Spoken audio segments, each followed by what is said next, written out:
Hello and welcome to the Brass Comet vlog. Major deja vu going on here, but yeah, we'll crack on anyway. So this week's vlog is going to be focused on e-commerce. We've got a couple of user questions that people have sent in to us. The first one is focused around selling on Facebook and making use of the Facebook shop element. And the second one is looking at like why you'd want to sell on your own site rather than like a marketplace platform. So I believe one of you guys is going to like read out the first question. Yes, I have the first question. It was sent to us. Can I set up an e-commerce shop solely on Facebook? Right. So Facebook has this shop element, and currently in America only, you can actually set up just a shop on Facebook, so not integrating it with an e-commerce platform. Unfortunately, that is just limited to America, but hopefully that'll maybe get rolled out to the rest of the world sometime. It's been like it for a while in only America, so testing wise, they might have quite a lot of data ready for them to use. So if you are based in the UK or elsewhere other than America, you will still need to use like a Shopify or WooCommerce, BigCommerce, any of those like e-commerce platforms. There may be even a few that are like designed purely for Facebook integration, but yeah, you would need to use a separate e-commerce like integration process or something like that. Does anyone want to add anything on this one? I think one thing to add is just with those kind of the Facebook model as well. When you're running through that, you don't have as much kind of control over additional functionality that you might want. So if you want to look at different ways of kind of selling your product, if you want to do maybe like a bidding system for a product you want to get rid of, or that you've had around for a while, and you want to do offers and stuff like that, you're quite limited to the functionality they've got set up. So if you do think of different ways of doing it, you might actually not necessarily be able to do them just on those platforms.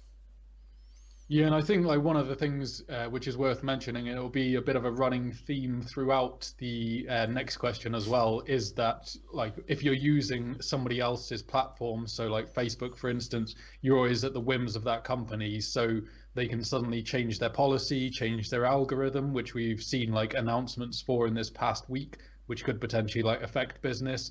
They could decide to start charging you, or they could even like go as far as to like remove pages or something like that. So yeah, just don't put all your eggs in one basket when it comes to like using a system like this. Make sure like you do have a backup in place, so you're not solely reliant on Facebook for like all your marketing and all your sales.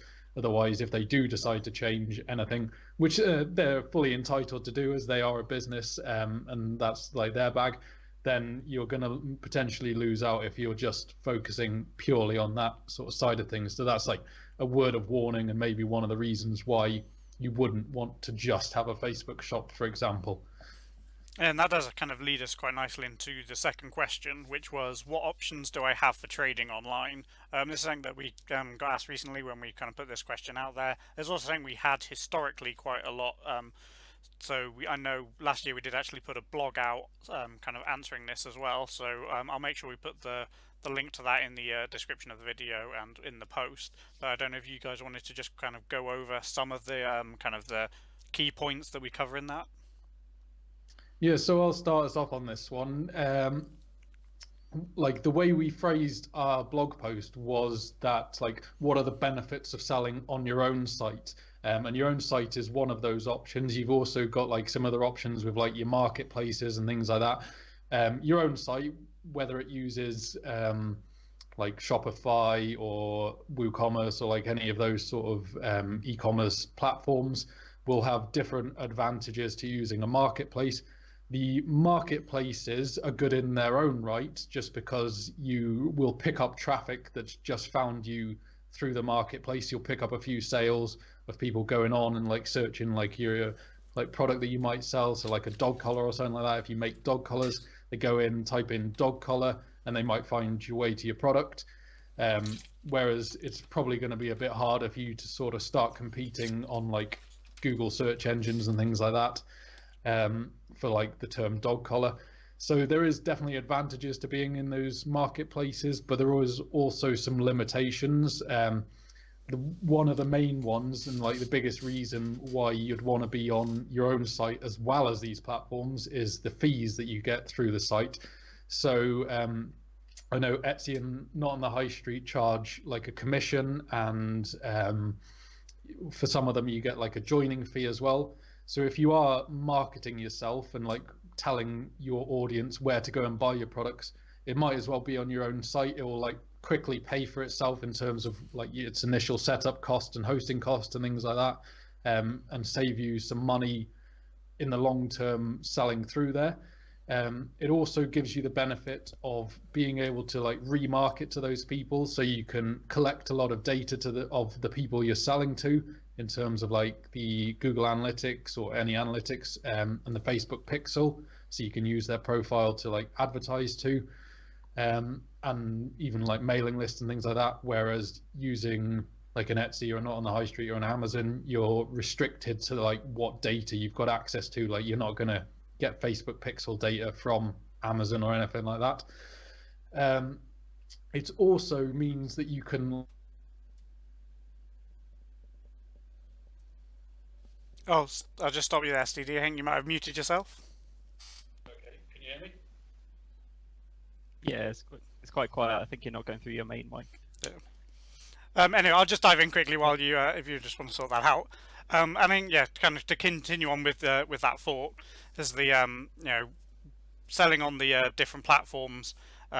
You also kind of, you know, limited in the functionality, as we said with the Facebook, but also it's not necessarily kind of the way you want your customers to end up. You know, if you're got, you know, a group of customers on Facebook or on Instagram that you've, you know, got through, you know, just social media, you always kind of want to funnel those people to your personal site, because that's, you know, where you're going to have the most flexibility. You're not going to have, you know, any sort of fees from any other companies, and kind of the Etsy and you know, Not on the High Street, and you know, marketplace, when it comes in, those are kind of more additional funnels of customers. So it's not where you want your customers to end up, but it's just another way of potentially getting, you know, eyes on your business or eyes on your products. But then you want to convert those over to kind of your main kind of group of customers that go to your website.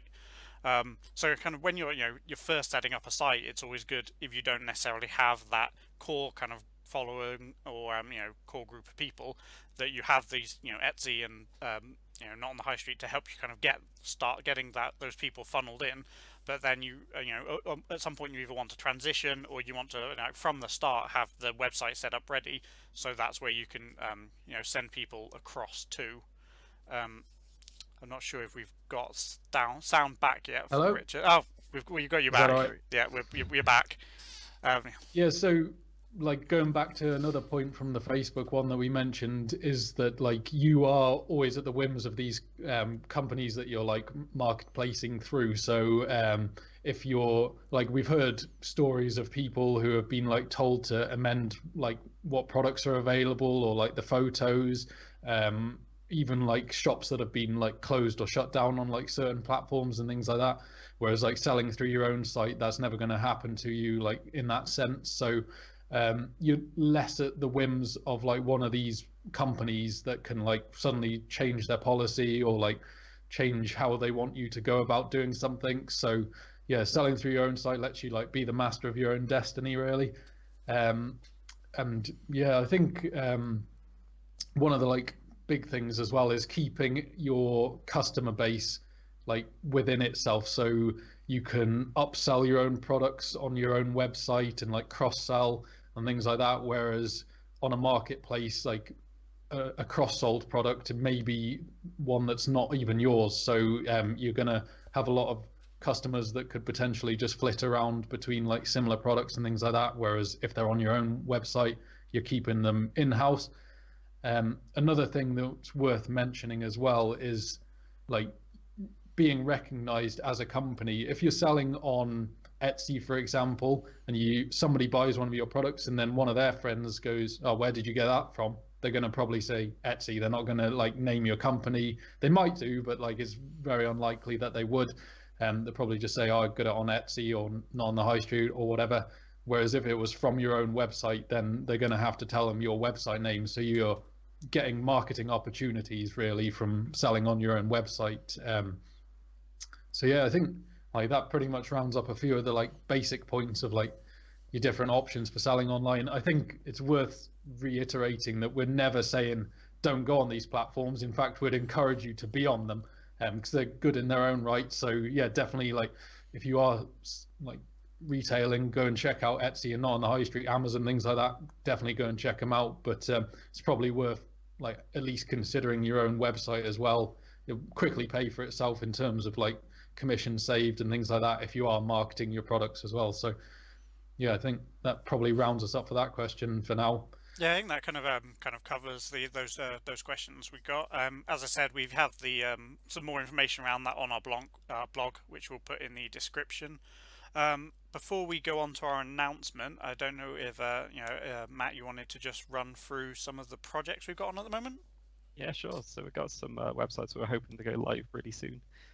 3 sites that have got quite a similar design. It's very clean, very minimalist. It's looking really great. One's for someone who makes a lot of glass ornaments. I think the glassmaker site is really nice.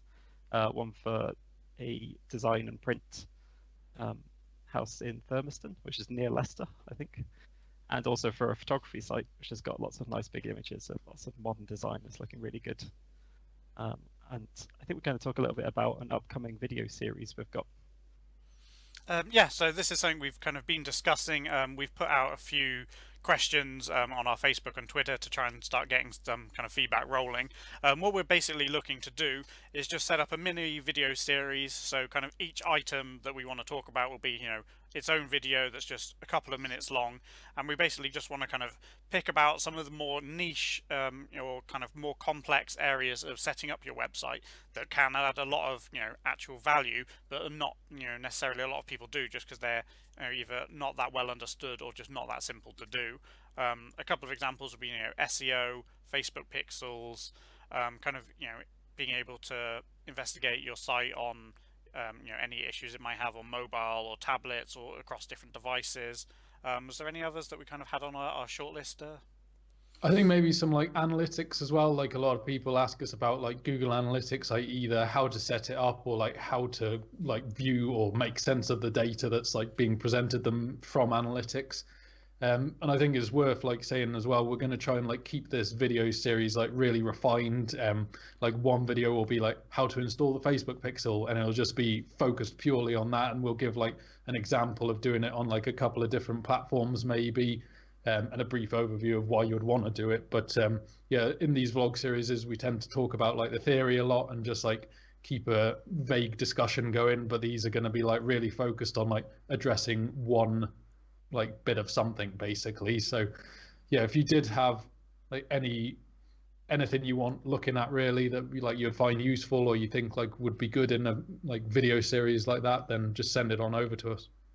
Yeah, send them through on Twitter or in reply to the video, and we'll start bringing those out in the next couple of months. And follow us on Facebook, Twitter, and we'll keep that information all posted on there, so you can kind of find everything you need. And again, as always, if you have any other just general questions about your personal website or website you just got set up online, or just if you are interested in setting something up online and you did want some more information, drop that through at info@brasscomet.com or drop it onto our Facebook or anything like that. Believe that's it, unless anyone else had anything else. No, I don't think so. Oh, all good. Awesome. Okay, thanks for watching and goodbye. Thanks.